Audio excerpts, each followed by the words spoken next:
नमस्कार, आप देख रहे हैं विपक्ष ऑलवेज बेदम। मैं हूं परवीन शेख। सड़क से संसद तक सरकार को घेरने की रणनीति बनाने वाले विपक्ष को हर मुद्दे पर मुंह की खानी पड़ी है।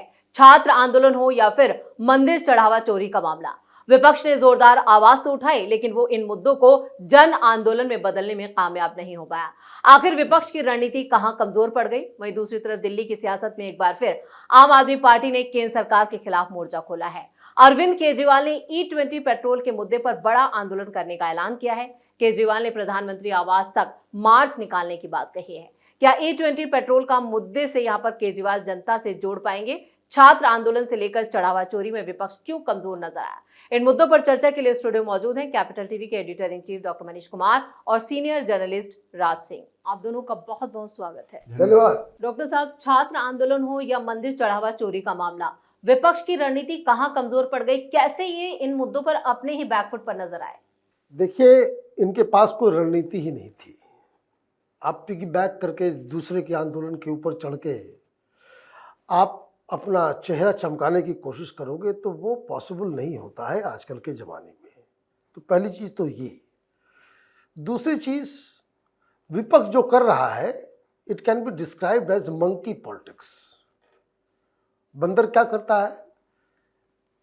एक जगह से उड़ के दूसरी जगह, दूसरे डाल से उछल के दूसरी जगह पे, तीसरे डाल पे, चौथे डाल पे, इधर उधर भागने का काम। तो ये जो अचानक से आप नीट पेपर, मतलब सिर्फ इसमें अगर पिछले एक साल का कर ले तब तो 10 मुद्दे आ गए जी। कभी वोट चोरी है, तो कभी ये चोरी है, तो कभी इलेक्शन कमीशन है, कभी SIR है। SIR खत्म हो गया। अभी 7-8 राज्यों में चल रहा है SIR की प्रक्रिया, दिल्ली में भी चल रहा है। भूल गए सब लोग। इसका मतलब क्या था? आप क्षणिक एक डाल पे आप कुछ देर तक ही बैठ पाते हैं, उसके बाद देह हाथ जो है ना वो कुल बुलाने लगता है, भाग जाते हैं दूसरी जगह पे। आपने ये सोचा कि छात्रों का मुद्दा पे आप जो है सरकार को झुका लेंगे। सरकार ने बड़ी स्मार्टली सारा क्रेडिट जो है वो ये कॉकरोचों को दे दिया कि कॉकरोच के आंदोलन की वजह से। आप ये समझिए भाई, किसकी वजह? कांग्रेस पार्टी ने जैसे इस्तीफा हुआ, कांग्रेस पार्टी के बहुत सारे प्रवक्ता आए कि राहुल गांधी के दबाव के कारण, लेकिन वो ऐसा हुआ नहीं। So you lost the plot. लेकिन फिर भी राहुल गांधी की जिद, राहुल गांधी को यही समझाया गया कि भाई ये क्रेडिट तो राहुल गांधी जी के पास ही जाना चाहिए, कि मोदी को झुका दिया, मोदी को झुका दिया। अब अखिलेश यादव बोल रहे हैं कि आप इसके चक्कर में मैं भी बर्बाद हो जाऊंगा, तो वो जो है चढ़ावा चोरी कर रहे हैं। और चढ़ावा चोरी का मुद्दा जो आपने कहा कि कैसे, ये तो भारतीय जनता पार्टी ने सारा क्रेडिट जो है वो छात्रों को, युवाओं को, बच्चों को दे दिया। वो क्रेडिट गया, मामला खत्म हुआ। अब चढ़ावा चोरी के ऊपर इन लोगों ने खुद ही पैर पे कुल्हाड़ी मार ली। वो साधु यादव ने उस तरह का तमाशा किया, बीजेपी वाले उल्टा वो चढ़ गए कि साधुओं का अपमान हो रहा है, ये हो रहा है, वो। अब लीजिए, तो आप ये देखिए कि राहुल गांधी अपने मन के हिसाब से चलते हैं। आप 21 दिन गायब रहे, अचानक से अवतरित होते हैं, सीधे प्रधानमंत्री के घर पे जाके चढ़ाई कर देते हैं। इस तरह से राजनीति नहीं चलती। राजनीति में आपको ये भी सोच, देखिए बात बहुत ही सिंपल है कि आप लोगों ने कह दिया कि भाई देश भर में हम आंदोलन करेंगे चढ़ावा चोरी के ऊपर, यूपी के हर डिस्ट्रिक्ट में हम धरना प्रदर्शन करेंगे, देश भर में जाएंगे, बताएंगे। कर पाए? नहीं कर पाए। क्यों? संगठन नहीं, लोग नहीं। तो आप दूसरे के आंदोलन के ऊपर अपनी राजनीति चमकाएंगे तो भारतीय जनता पार्टी ऐसा होने देगी नहीं। और इसीलिए ये जो 2 सप्ताह जो पूरे सेशन का गया है, उसमें विपक्ष कुछ हासिल नहीं कर पाया। बिल्कुल। संसद के मॉनसून सत्र में 2 वीक जो हैं यहाँ पर अगर एंटी पेपर लीक चर्चा छोड़ दी जाए तो पूरी तरह से हंगामे की भेंट चढ़ गया। लेकिन राज सर, यहाँ पर जो विपक्ष है वो जब भी कोई मुद्दा उठाता है उससे लोगों से जन आंदोलन में क्यों नहीं तब्दील कर पाता? देखिए, उसकी एक बहुत बड़ी वजह है। सबसे पहले तो ये है कि विपक्ष में जबरदस्त हताशा है। एक तो मुद्दों की बहुत कमी है, तो कोई बड़ा मुद्दा इनको मिल नहीं पाता है जी। जब भी वो इस तरह के मुद्दे को पकड़ते हैं, जैसे नीट का मुद्दा पकड़ा, ठीक है, कि हमें इस मुद्दे को आगे बढ़ाना है। और सरकारों में, यूपीए सरकार में और नरेंद्र मोदी की सरकार में फर्क क्या है? देखिए, जहां कहीं भी थोड़ी बहुत चूक होती भी है तो साफ दिख जाता है कि सरकार दोषियों को बचा नहीं रही है। यूपीए के टाइम में क्या होता था? ये कोयला घोटाला हुआ तो साफ साफ दिख रहा था कि सरकार बचा रही है। यहां पे तो नीट का एक मामला आया, तुरंत सारे लोगों को पकड़ा गया, सब गिरफ्तार हो गए। और उसके बाद जैसे ही ये जो कॉकरोच हैं, अब चलिए देखिए, कॉकरोच हैं वो कोई अलग तो है नहीं। मेरा तो यह मानना है कि अरविंद केजरीवाल के ये सारे प्लांट किए हुए लोग हैं, क्योंकि अरविंद केजरीवाल इतना डिस्क्रेडिट हो गया है कि वो पॉलिटिकल कमबैक करना चाह रहा था। और इस कमबैक करने के लिए उसको लगा कि मेरा चेहरा तो इतना बर्बाद हो चुका है शराब घोटाले में नाम आने के बाद कि हम फिर से लोगों को अट्रैक्ट नहीं कर सकते हैं। तो इसने पकड़ा भी जी दीपके को, आशुतोष रंका को, ये सब पुराने आम आदमी पार्टी वाले लोग हैं, तो इनको लेकर के उसने ये ड्रामा शुरू किया। लेकिन प्रधानमंत्री ने कहा कि चलो भाई ठीक है, इतना बड़ा मुद्दा नहीं है, तो उन्होंने इन मांग को मान लिया। पब्लिक के बीच में बड़ा मुद्दा क्यों नहीं बन पाया? क्योंकि पब्लिक ने देखा कि प्रधानमंत्री तो शुरू से कह रहे हैं कि भाई इन सबों को सजा मिलेगी, और उसके लिए इतना कठोर कानून बनाया जी। और प्रधानमंत्री और क्या कर सकते हैं? उसके अलावा एक एक्सपर्ट की कमेटी भी बना दी है कि जो पूरी प्रक्रिया है उसको पारदर्शी बना करके जो भी चीज जरूरी है वो हम करेंगे। तो ये सबसे बड़ा फर्क है दूसरे सरकारों में और इस सरकार में। जहां कोई भी देखिए सरकार है, देश काल में ऐसी चीजें होती रहती हैं। कहीं पे परीक्षा लीक हो गया, कहीं पे ये, अब आ जाइए आपकी जो चढ़ावा चोरी वाला मामला हुआ, उसमें देखिए वहां भी बिल्कुल जांच चल रही है। वहां चंपत राय को जिस तरह से साइडलाइन किया गया, और योगी आदित्यनाथ ने बिल्कुल स्पष्ट कह दिया कि जो कोई भी दोषी है उसको हम बख्शेंगे नहीं, चंपत राय को अपने पास नहीं आने दिया। तो भारतीय जनता पार्टी की सरकारों में एक चीज आप देखेंगे कि जो लोग भी दोषी हैं या जिन पे धब्बे हैं, दाग धब्बे हैं, उनको बचाने की कोशिश नहीं होती है। वो चाहे नीट का मुद्दा हो या चढ़ावा चोरी का मामला हो, आप देखेंगे चाहे केंद्र सरकार हो, योगी सरकार हो, किसी को बचाने की कोशिश नहीं की। और जनता में यह विश्वास है योगी आदित्यनाथ के प्रति, प्रधानमंत्री मोदी के प्रति, कि ऐसे लोगों को वो कभी संरक्षण नहीं दे सकते। और ये सबसे बड़ी वजह है कि विपक्ष के हाथ में तो कोई मुद्दा नहीं है। ये छोटा मोटा मुद्दा आता भी है तो ये लोग खुद ही एक्सपोज हो जाते हैं, जनता के बीच में ये बड़ा मुद्दा नहीं बन पाता। यानी विपक्ष में कंफ्यूजन बहुत है। डॉक्टर साहब, अरविंद केजरीवाल इतना छटपटा क्यों रहे हैं प्रधानमंत्री आवास घेरने की धमकी? देखिए, छटपटा इसलिए रहे, सिर्फ केजरीवाल ही नहीं छटपटाएगा। जो बताया जा रहा है कि अमित शाह ने पूरी तैयारी कर ली है, एफसीआरए बिल कभी भी आ सकता है जी।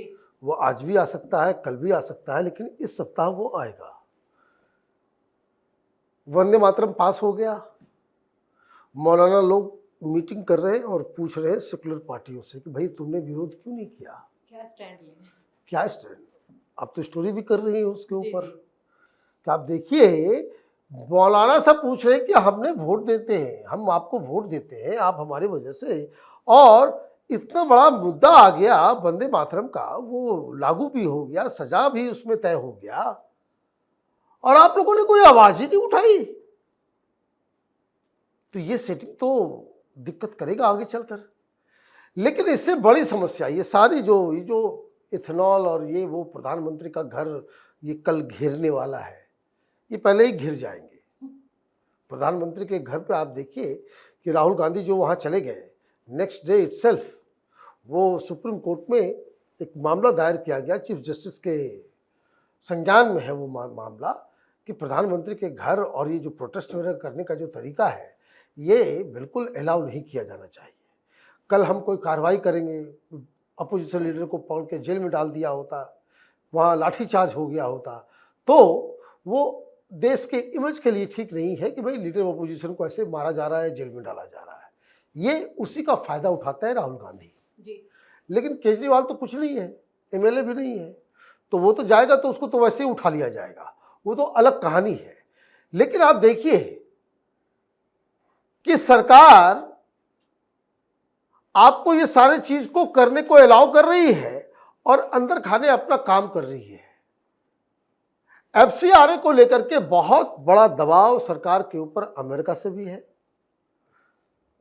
कनाडा से भी, दुनिया भर से, कि आप विदेशी फंडिंग जो यहाँ हिंदुस्तान में हो रही है उसके ऊपर इस तरह का प्रतिबंध ना लगाएं।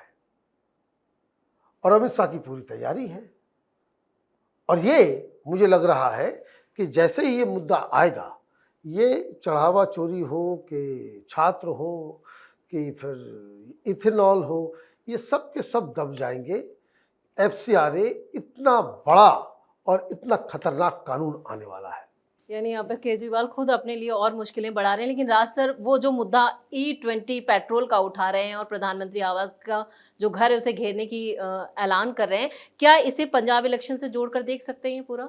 देखिए, पंजाब इलेक्शन से तो आप कुछ भी जोड़ के देख सकती हैं, लेकिन जो E20 का जो मुद्दा है ये बहुत ही खोखला है, इसमें कोई दम नहीं है। क्योंकि देखिए, अरविंद केजरीवाल ने आज जो 2-3 मांगे की हैं उसमें अपने आप में बड़ी हास्यास्पद मांगे हैं। वो कह रहे हैं कि पेट्रोल की कीमत है वो 84 रुपये से कम हो जानी चाहिए। तो भाई पहले तो पंजाब में कर दो ना। आपको पता होगा पेट्रोलियम प्रोडक्ट अभी GST में नहीं आता है, हर स्टेट उस पर वैट लगाता है और पंजाब में 17% का वैट वो लगा रहे हैं। तो पहले तो भाई आप अपने यहाँ कम कर दीजिए अगर आपको इतनी बड़ी चिंता है तो वो तो इन लोगों को करना नहीं है। दूसरे, अरविंद केजरीवाल जैसे लोगों को लगता है कि हम ही पढ़े लिखे हैं, बाकी सारी दुनिया बेवकूफ़ है। अब देखिए, सरकार ये बता रही है कि भाई पिछले 3.5 साल से ये E15 तो चल रहा था, E20 तो आपको पिछले 2.5 साल से चल रहा है, अभी तक तो कुछ समस्या नहीं हुई है।